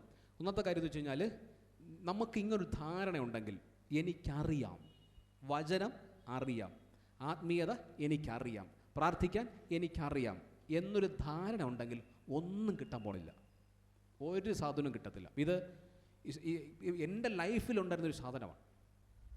നമ്മുടെയൊക്കെ ലൈഫിനകത്തുണ്ടായിരുന്ന, ഇവൻ സെമിനാരി പഠിച്ചിറങ്ങിയാൽ എല്ലാമായി എന്ന് തോന്നുന്നൊരു ഭാവമുണ്ട്. എല്ലാം അറിയാമെന്ന്. പക്ഷെ വട്ടപൂജ്യമാണെന്ന് കർത്താവ് പഠിപ്പിച്ചു തരുമ്പോഴാണ് നമ്മൾ മനസ്സിലാക്കുന്നത്, അവിടെ നിന്ന് വേണം നീ തുടങ്ങാൻ. വട്ടപൂജ്യത്തിൽ നിന്ന് തുടങ്ങിയാൽ ഞാൻ സംസാരിക്കും, ഞാൻ ഇടപെടാം. പ്രിയരെ, നിങ്ങൾ മനസ്സിലാക്കുക, ഒരിക്കലും നിങ്ങൾ പറയില്ല എനിക്കറിയാം. ഇന്നും എനിക്ക് ഒരിക്കലും പറയാൻ പറ്റത്തില്ല എനിക്കറിയാം എന്ന് പറയാൻ പറ്റില്ല. കാരണം എന്താ അറിയാമോ? ഓരോ മർമ്മങ്ങൾക്കകത്തും പുതിയ മർമ്മങ്ങൾ ഇരിപ്പുണ്ട്. മനസ്സിലായോ? ഞാൻ ഈ പ്രസംഗിക്കുന്ന ഇതേ സംഭവം അടുത്ത വർഷം ഞാൻ പ്രസംഗിക്കുന്ന മറ്റൊരാംഗിളിലാവും, അതിൻ്റെ മറ്റൊരു രീതിയിലേക്കാവും. കാരണം അതിനകത്ത് മറ്റെന്തോ ഉണ്ട്. മറ്റെന്തോ ഉണ്ടെന്ന്. ഒരിക്കലും നിങ്ങൾ പറയില്ലേ എനിക്കറിയാം എന്ന് പറയില്ല. എങ്കിൽ നിങ്ങളുടെ അനുഗ്രഹം സ്റ്റോപ്പാവും. മനസ്സിലായോ? സ്റ്റോപ്പാവും, ഉറപ്പാണ്. അതാണ് കലത്തിൽ ഇനി പാത്രങ്ങളുണ്ടോ എന്ന് പ്രവാചകൻ ചോദിക്കുന്ന സമയത്ത് പാത്രം തീർന്നു. എന്നാൽ പിന്നെ എണ്ണയും തീർന്നു. പാത്രം ഇത്രേ ഉള്ളൂ, ഇത്രയും മതി എന്നായാൽ മതി. ഒരിക്കലും നിങ്ങൾ എനിക്കറിയാമെന്ന് പറയില്ല. ഇതൊരു ഓർത്തഡോക്സ് ക്രിസ്ത്യാനിറ്റിയുടെ ഒരു കുഴപ്പമാണ്. നമുക്കെല്ലാം അറിയാം. പാരമ്പര്യ ക്രിസ്ത്യാനിറ്റിയുടെ ഒരു കുഴപ്പമാണ്. നമുക്കെല്ലാം അറിയാം. അപ്പനമ്മമാരോട് പഠിപ്പിച്ച് വെച്ചേക്കുന്ന പാഠങ്ങളെല്ലാം നമുക്കറിയാം. എങ്ങനെ എല്ലാം അറിയാം. എന്നിട്ട് അത് വെച്ചങ്ങ് ജീവിച്ചുകൊണ്ടിരിക്കുകയാണ്. ശൂന്യമാക്കി കൊടുക്കൂ, നിങ്ങളെ വട്ടപൂജ്യമാക്കി കൊടുക്കൂ. പഠിപ്പിക്കുന്നത് കേൾക്കാൻ പാകത്തിന് കുഞ്ഞാക്കി കൊടുക്കൂ. കർത്താവ് എനിക്കറിയില്ല കർത്താവ്, എന്നെ പഠിപ്പിക്കണേ, എന്നെ പുതിയത് പഠിപ്പിക്കണേ, എന്നെ എന്തറിയാമോ, നമ്മൾ നിൽക്കുന്ന മേഖലയിൽ ഇപ്പം നിങ്ങളിപ്പോൾ കടന്നു പോകുന്ന ഒരു ജീവിത സാഹചര്യത്തിനകത്ത് ആ അറിവ് പോരാ ജയിക്കാൻ. അവിടെ ഇപ്പോൾ പൈശാചിക സാന്നിധ്യമാണെങ്കിൽ പോലും നിങ്ങളുടെ ജീവിതത്തിനകത്ത് അറ്റാക്ക് ചെയ്യുന്ന പൈശാചിക ആത്മാക്കളുടെ മേൽ നിങ്ങൾക്ക് ജയമെടുക്കുന്നത് എങ്ങനെയാണ്? ഓരോ പൈശാചിക സാന്നിധ്യങ്ങളെയും എങ്ങനെ ഫൈറ്റ് ചെയ്ത് തോൽപ്പിക്കണമെന്നുള്ള അറിവിൽ നിന്നാണ്. ഈ അറിവില്ലാത്തവർ ജയിക്കത്തില്ല. ഇത് ആരാണ്? ഇതെങ്ങനെയാണ് തോൽപ്പിക്കേണ്ടത്? ഈ പൈശാചിനെ എങ്ങനെ പുറത്താക്കാൻ പറ്റും? അതിൻ്റെ മേലൊരു അറിവുണ്ട്. ആ അറിവ് നിങ്ങളുടെ തലയ്ക്ക് അത് ദൈവം തരും. ഈ അറിവിൽ നിന്നുകൊണ്ട് നിങ്ങൾ പ്രാർത്ഥനകൾ തുടരുന്ന സമയത്ത് പിശാചിന് അറിയാൻ പറ്റി, അവൻ അറിയാം ചിലതൊക്കെ. ഈ മേഖല അവൻ അറിയാം, തോൽപ്പിക്കാൻ പറ്റും നിങ്ങൾക്ക്. സ്പിരിച്വൽ വേൾഡിൽ അറിവ് പ്രധാനമാണ്. അപ്പോൾ നിങ്ങൾ അറിയാമെന്ന് പറഞ്ഞ് വിധിച്ചാൽ നിങ്ങൾ സ്പിരിച്വലി കയറില്ല, പിന്നെ കയറില്ല. പിശാചിനെ നിങ്ങൾക്ക് തോൽപ്പിക്കാൻ പറ്റത്തില്ല, അവിടെ കിടന്നു പോകും. ഒരിക്കലും അറിവുണ്ടെന്ന് പറഞ്ഞ് സ്റ്റോപ്പ് ചെയ്ത് വയ്ക്കല്. പല ആൾക്കാരുടെയും പ്രശ്നം ഇതാണ്, ഒത്തിരി ആൾക്കാരുടെ. കാരണം എൻ്റെ ജീവിതത്തിൽ ഞാൻ പഠിച്ചതുകൊണ്ടാണ് ഞാൻ പറഞ്ഞത്. എൻ്റെ മിനിസ്ട്രിയുടെ തുടക്കത്തിൽ ഞാൻ പഠിച്ചൊരു സംഗതിയാണിത്. അറിയാമെന്നൊരു സാധനം ആദ്യം പൊളിച്ച് കളഞ്ഞു ദൈവം, സത്യം പറഞ്ഞു. അതിനെ പൊട്ടിച്ച് തകർത്ത് കളഞ്ഞു. എൻ്റെ ലൈഫിൽ വെച്ചാണ് കർത്താവും ആ അറിവിനെ പൊളിച്ച് കളഞ്ഞു. മീൻസ് ഞാൻ പഠിച്ചതല്ല, അറിവില്ലല്ലോ എന്നല്ല, എൻ്റെ ലൈഫിൽ നിന്ന് അതിനെ പൊട്ടിച്ച് കളഞ്ഞാണ് ദൈവം. അതായത് തകർച്ച തന്നിട്ട്, മനസ്സിലായി, നമ്മളെ നെറുക്കം തന്നപ്പോൾ ഈ പഠിച്ചതൊന്നും അല്ലല്ലോ കർത്താവേ എന്ന് പറയുന്ന ഒരു പോയിന്റിൽ ചെന്നെത്തുകയാണ്. വേദനയോടെ ചെന്നെത്തുകയാണ്, ഭാരത്തോടെ ചെന്നുക, വട്ടപൂജ്യമായി കിടന്നു കൊടുക്കുകയാണ്. പഠിച്ചതൊന്നും അല്ലല്ലോ കർത്താവേ, പഠിച്ചതൊന്നും അല്ലല്ലോ. അപ്പോൾ അവിടെ നിന്ന് കർത്താവ് രൂപപ്പെടുത്തുകയാണ് ചെയ്യുന്നത്. അതാണ് ഞാൻ പറഞ്ഞത്, എൻ്റെ ഒരു പഠനം തുടങ്ങുന്നതെല്ലാം ഈ മിനിസ്ട്രിക്കകത്തുതാണ്. അതുവരെ തിയറിറ്റിക്കൽ സ്റ്റഡി ഞാൻ പഠിച്ചിരുന്നു. പക്ഷേ സത്യം ആഴമായ ആത്മീയ മർമ്മയിലേക്ക് പോകുന്നത് ലൈഫിനകത്തൂടെയാണ്. അവിടെ തോറ്റ് കിടന്നെടുത്ത് നിന്നാണ്. ഇത് ഓരോ കാലഘട്ടങ്ങൾ എൻ്റെ ലൈഫിനകത്തുള്ളതാണ്. ഇപ്പോൾ ആദ്യം കുറേ പഠിക്കും, ഒരു മേഖല കർത്താവ് കൊണ്ട് നിർത്തിയിട്ട് പറയും ഇതൊക്കെ പഠിയടാ എന്ന് പറയും. അപ്പോൾ നമ്മൾ അതൊക്കെ പഠിച്ചിങ്ങനെ വയ്ക്കും. അപ്പോൾ നമുക്ക് തോന്നും പഠിച്ചു, ഇപ്പം സെറ്റപ്പായി, ആത്മീയ ശുശ്രൂഷ ചെയ്യാൻ പരുവായി എന്ന് വിചാരിക്കും. അപ്പോൾ അത് വെച്ച് നമ്മളിങ്ങനെ പ്രസംഗിക്കുന്നതാവട്ടെ, നിങ്ങൾ ഉപദേശിക്കുന്നതാവട്ടെ, ആൾക്കാരുടെ ശുശ്രൂഷകൾ ചെയ്യുന്നതാവട്ടെ, അവർക്ക് ഉപദേശങ്ങൾ അതിലാണ് നിൽക്കുന്നത്. ആ ലെവലിൽ നിൽക്കാൻ പറ്റും, അത്രയല്ലോ അറിയൂ, അതിലപ്പുറം ഒന്നും അറിയില്ല. നമ്മൾ വിചാരിക്കുന്നത് അത് ഓക്കെ ആണെന്ന് വിചാരിച്ച് വെച്ചൊക്കെയാണ്. അപ്പം കർത്താവ് അടുത്ത ഒരു ഇടിയൂടെ തരും. നമ്മൾ അവിടെ വീഴും, അവിടെ കിടന്ന് വീണ്ടും കരയും, അയ്യോ വീണ്ടും ഇങ്ങനെ ആയല്ലോ, സങ്കടമാണല്ലോ, വേദനയാണല്ലോ. അപ്പോൾ ഒരു ഗുണമായതെന്ന് വെച്ച് കഴിഞ്ഞാൽ, എപ്പോഴും എൻ്റെ ലൈഫിനകത്ത് ഒരു ഗുണമെന്ന് വെച്ചാൽ കർത്താവിലേക്ക് തന്നെ പോവും. എത്ര പെയിൻ വന്നാലും വേറെ ഒന്നിലേക്ക് ഫോക്കസ് ചെയ്യാൻ പറ്റിയിട്ടേ ഇല്ല. സീരിയസ്ലി ഞാൻ പറഞ്ഞു, ഒരു മനുഷ്യനിലോ പണത്തിലോ ആൾക്കാരിലോ ഈവൻ പ്രാർത്ഥനക്കാരെടുക്കൽ പോലും എനിക്ക് ആശ്രയിക്കാൻ പറ്റേയില്ല. അതെന്താണെന്ന് എനിക്കറിയത്തില്ല. ഞാൻ കർത്താവിൻ്റെ അടുക്കൽ തന്നെ പോവും, അങ്ങോട്ട് തന്നെ പോവും, പ്രാർത്ഥനയിൽ തന്നെ പോവും, വചനത്തിലേക്ക് തന്നെ പോകും. പ്രസംഗങ്ങൾ കേൾക്കാറുണ്ട്, ഈ ആത്മീയ ബുക്കുകൾ അങ്ങനെയുള്ള ചില ആൾക്കാർ ഞാൻ വച്ചിട്ടുണ്ട്, അവരെ പുസ്തകങ്ങൾ വായിക്കുമാർ. അത് കർത്താവിനെ ഡയറക്റ്റ് ചെയ്തതാണ്. അപ്പോൾ എന്ത് ചെയ്യും, ആ കഷ്ടതയ്ക്ക് അത് വേറെ കുറേ കാര്യങ്ങൾ പഠിക്കും. മനസ്സിലായോ? അപ്പം ഈ നേരത്തെ പഠിച്ച തട്ടിൽ നിന്ന് അടുത്ത തട്ടിൽ ലെവലിലാണ് അവിടെ പഠനം നടക്കുന്നത്. അപ്പോൾ ഞാൻ കുറേ കാര്യങ്ങൾ പഠിക്കും. അപ്പോൾ എൻ്റെ ലൈഫ് എന്താവും, സെറ്റാവും. ആ മേഖല വീണ്ടും ഞാൻ ജയിക്കുകയാണ്. ആ പ്രശ്നം സോൾവ് ആക്കുന്നു, അതിനെങ്ങനെ ഫൈറ്റ് ചെയ്യണം ഞാൻ പഠിക്കുന്നു, എങ്ങനെ ഹാൻഡിൽ ചെയ്യണമെന്ന് മനസ്സിലാക്കുന്നു, കുറേ കാര്യം. പിന്നെ അതിൽ നിന്നുകൊണ്ട് ഞാൻ നിങ്ങളോട് പ്രസംഗിക്കുന്നത്. മനസ്സിലായോ? ആ അറിവിൽ നിന്നാണ് ഈ 2 ലെയറിൽ നിന്നാണ് പ്രസംഗിക്കുന്നത്. ഒരുപാട് പേർ ഗുണമായിട്ടുണ്ട്. കാരണം ആ മേഖല നിൽക്കുന്ന ആൾക്കാർ ഗുണമാകുന്നത്, അവർ ഇതിനകത്ത് കിടക്കുന്നവരായിരിക്കും, അവർ ഒരുപാട് ഗുണമാകുന്നുണ്ട്. അത് കഴിഞ്ഞ് അങ്ങനെ ഞാൻ മൂവ് ചെയ്യുന്ന സമയത്ത് അടുത്തൊരു അടിയുടെ വീഴുന്ന സമയത്ത് വീണ്ടും സങ്കടമാകും, ഭാരമാവും. പിന്നെ അതിനെ പുറത്താക്കണം എങ്ങനെയാണ്?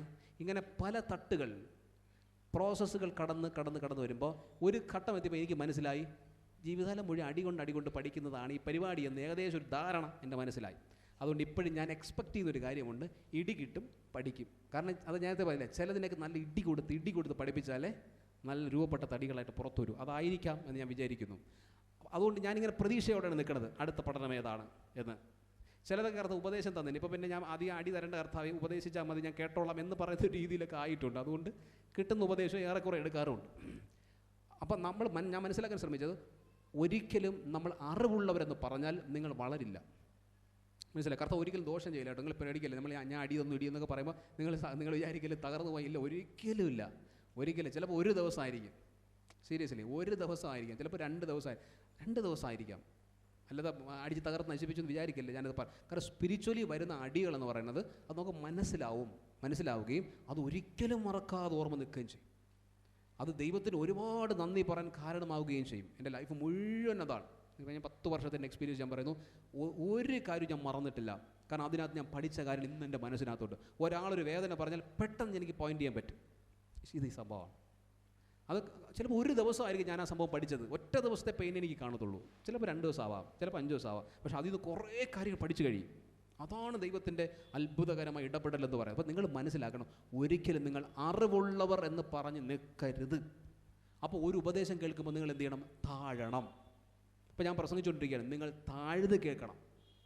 വിനയപ്പെട്ട് എനിക്കറിയാം എന്നല്ല, പുതിയൊരു കാര്യമായിരിക്കാം, കേൾക്കണം, പഠിക്കണം, എനിക്കും അറിയണം, ശ്രദ്ധിക്കണം. ഇങ്ങനെ ആഗ്രഹത്തോടെ ശ്രദ്ധിക്കുന്ന ഒരാളുടെ അകത്തെ ആര് വരൂ? പരിശുദ്ധാത്മ വരുള്ളൂ. നിങ്ങളുടെ ഹൃദയം കഠിനമാണ്, ഒരു പ്രസംഗം കേൾക്കുന്നു അതുപോലെ കേൾക്കുന്നു, അങ്ങനെയാണെങ്കിൽ കഠിനമാണ്, പരിശുദ്ധാത്മാവ് ഇടപെടില്ല. സോഫ്റ്റായ ഹൃദയം, അറിയണമെന്ന ദാഹം, ഈ മേഖല എനിക്ക് കയറണം. കാരണം ഞാൻ ഈ പറയുന്നത് എന്തുകൊണ്ടാണ്? എൻ്റെ ലൈഫിൽ നിന്നാണ്. ഞാൻ അറിയുന്ന കാര്യങ്ങളാണ്, എന്നെ പരുവപ്പെടുത്തിയിൽ നിന്ന് സംസാരിക്കുന്നത്. അതുപോലെ നിങ്ങൾക്ക് ഉപദേശം തരികയാണ്. ഉപദേശം തരുമ്പോൾ കേൾക്കാത്തവൻ എന്ത് ചെയ്യും? അടി തരേണ്ടി വരും. അപ്പോൾ ഉപദേശം കിട്ടുമ്പോൾ അങ്ങ് എടുത്തിട്ട് അതിനെ ഏറ്റെടുത്ത് അതിനെ പ്രാർത്ഥിച്ച്, അതാണ് ഞാൻ പറഞ്ഞു, ഇത് വചനം കേട്ട് കഴിഞ്ഞാൽ വീട്ടിൽ പോയത് വീണ്ടും വായിച്ചും പഠിച്ചും അതിനെ തരണേ കർത്താവ് എന്ന് പല്ല് പിടിച്ചാൽ തിയറിറ്റിക്കൽ സ്റ്റഡിക്കകത്ത് നിങ്ങൾക്ക് കിട്ടിക്കോളും. ഇനി അതും പഠിക്കില്ലെന്നുണ്ടെങ്കിൽ അടി തന്നു പ്രാക്ടിക്കൽ സൈഡിൽ കൂടെ നിങ്ങളെ കൊണ്ടുപോകും. അതുകൊണ്ട് അനുസരണം കെട്ടവരാകുകയല്ല, അറിഞ്ഞുകൂടെ കർത്താവ് എന്ന് പറയും. യേശുവിനെ അറിയാമെന്നുള്ളതായിരുന്നു ഇവിടുത്തെ ഒരു പ്രശ്നം. എല്ലാം അറിയാം, പക്ഷേ യേശുവിനെ പറ്റി അവർക്ക് വല്ല അറിയാമോ? ഒരു ചുക്കും അറിഞ്ഞൂടായിരുന്നു. മറിയയുടെ മകനാണ്, അവർ കുറേ സഹോദരങ്ങളുണ്ട്. അതാണോ യേശുവിനെ പറ്റി? യേശു മശിഹയാണ്, യേശു സർവ്വശക്തനാണ്, അത്ഭുതങ്ങൾ ചെയ്യാൻ കഴിവുള്ളതാണ്. അതവർ മനസ്സിലാക്കിയില്ല. ഇനി രണ്ടാമത്തെ കേസ് എന്ന് പറഞ്ഞാൽ, ഒന്ന് നിങ്ങൾ പറയാം യേശുവിനെ പറ്റിയുള്ള അറിവ്, രണ്ടാമത്തെ അറിവ് നിങ്ങളെപ്പറ്റി സമൂഹത്തിൻ്റെ അറിവാണ്. നിങ്ങളെപ്പറ്റി ഞാൻ നേരത്തെ പറഞ്ഞ അതേ പോയിൻ്റാണ്. നിങ്ങളെപ്പറ്റി ലോകത്തിനൊരു അറിവുണ്ട്, നിങ്ങളെപ്പറ്റി ഭാര്യയെപ്പറ്റി ഭർത്താവിനൊരു അറിവുണ്ട്, ഭർത്താവിനെപ്പറ്റി ഭാര്യയ്ക്ക് ഒരു അറിവുണ്ട്, മക്കളെപ്പറ്റി നിങ്ങൾക്കൊരറിവുണ്ട്. ശരിയാണല്ലോ, നിങ്ങൾക്കൊരറിവുണ്ട്. ഈ അറിവല്ല സത്യം, ഈ അറിവല്ല സത്യം. നിൻ്റെ മോനെപ്പറ്റി മകനെപ്പറ്റി നിങ്ങൾക്കൊരറിവുണ്ട്.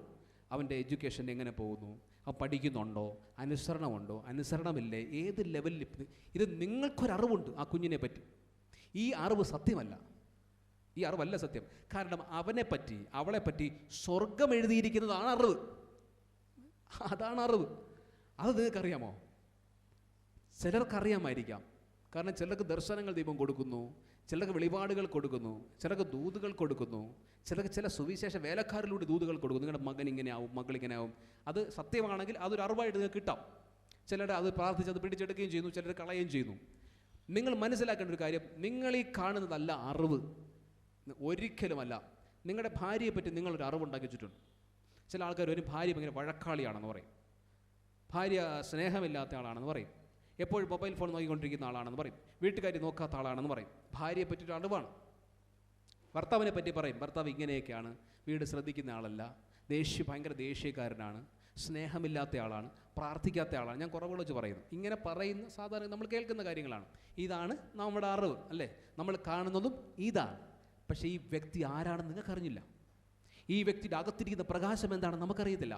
ഈ വ്യക്തിയെപ്പറ്റി ദൈവത്തിൻ്റെ പർപ്പസ് എന്താണെന്ന് നമുക്കറിയത്തില്ല. നമ്മൾ വിധി എഴുതി വച്ചിരിക്കുന്നത് ഇങ്ങനെയാണെന്നാണ്. ശ്രദ്ധിച്ച് മനസ്സിലാക്കൂ, ഒരിക്കലുമല്ല, അതല്ല ആള്. ഇനി ഈ ആള് ദൈവം ഉദ്ദേശിക്കുന്നത് മറ്റൊരു ലെവലാണ്. അവിടെ എത്താതെ വണ്ണം പിശാചി തടഞ്ഞിട്ടിരിക്കാം. പക്ഷെ നിങ്ങളുടെ ഞാൻ ഈ പറയുന്ന അണ്ടർസ്റ്റാൻഡിങ് നിങ്ങളുടെ തലയ്ക്കകത്ത് വന്നാൽ എന്തോന്ന്, ഇപ്പം നിങ്ങളുടെ മകൻ ഇപ്പോൾ ഇങ്ങനെ തകർന്ന് കിടക്കുകയാണ്, തകർന്നൊരവസ്ഥയിലാണ്. അപ്പോൾ നിങ്ങൾ വിചാരിക്കുന്നത് രക്ഷപ്പെടത്തില്ല, ഇങ്ങനെ ആയിപ്പോയി, നന്നാവത്തില്ല എന്ന് നിങ്ങളുടെ മനസ്സിനകത്ത് വന്നാൽ ഈ വചനം വരണം. അതാ പറഞ്ഞു വരുന്നത്. ഈ വചനം അകത്ത് വരണം. എന്തോന്ന്, ഞാൻ വിചാരിക്കുന്നതല്ല എൻ്റെ മകൻ, ഞാൻ ചിന്തിക്കുന്നതല്ല എൻ്റെ മകൾ, ഇപ്പോൾ പോകുന്നതല്ല എൻ്റെ കുഞ്ഞിൻ്റെ ലൈഫ്, ഇതല്ല. ഇത് പറഞ്ഞേ പറ്റൂ, ഇത് പറഞ്ഞേ പറ്റും. നിങ്ങളുടെ യേശുവിനെ പറ്റി പറഞ്ഞു തരാൻ, യേശുവിനെ വച്ചാണ് ഈ സംസാരിക്കുന്നത്, യേശുവിൽ നിന്നാണ് ഈ സംസാരിക്കുന്നത്. ഇത് ചെറിയൊരു മെസ്സേജ് അല്ല.